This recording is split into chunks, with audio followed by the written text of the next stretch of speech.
It was only a few months ago that Ontario police were saying that suspect had every intention to kill multiple students at the school here in Ontario. But now one of those students' fathers is telling us it looks like the suspect may only be getting a slap on the wrist with a new plea deal. So he says he's concerned for his daughter's safety, for the safety of other students who are apparently on a list, and for everyone in this community.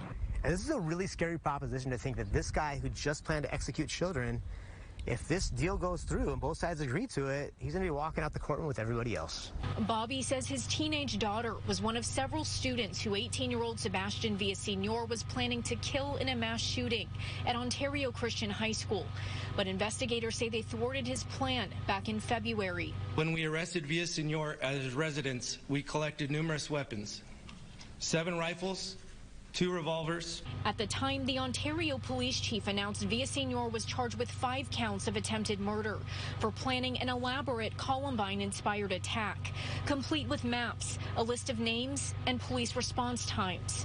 But 3 months later, Bobby says the suspect may be getting a plea deal with 0 prison time and a few years of felony parole instead. The biggest problem is there's no culpability, there's no accountability for his actions. It is get some counseling, promise to be better moving forward, see you later, walk out the back door, time served. It's really appalling to me, and it's just an abomination of the legal system. Villaseñor's attorney Daniel De Limon has a different take, saying in writing in part, "We have always maintained Sebastian's total and complete innocence to the attempted murder charges and the claim that he allegedly plotted or planned a school shooting. The proposed plea agreement seems to reflect an understanding that those allegations could never be proven in a criminal trial."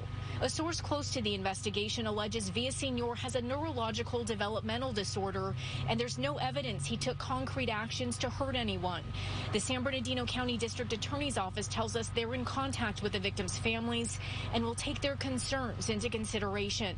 It appears that the District Attorney's Office has used this case to bolster their status as a crime-fighting DA's office, but in reality, that's not the case. Hopefully this deal doesn't come to fruition. Hopefully the DA reconsiders. And there's a meeting next week to sit down and discuss this plea deal. Bobby says he plans on opposing it, and he hopes that other people in this community do as well. Reporting in Ontario, I'm Nicole Comstock, KCAL News.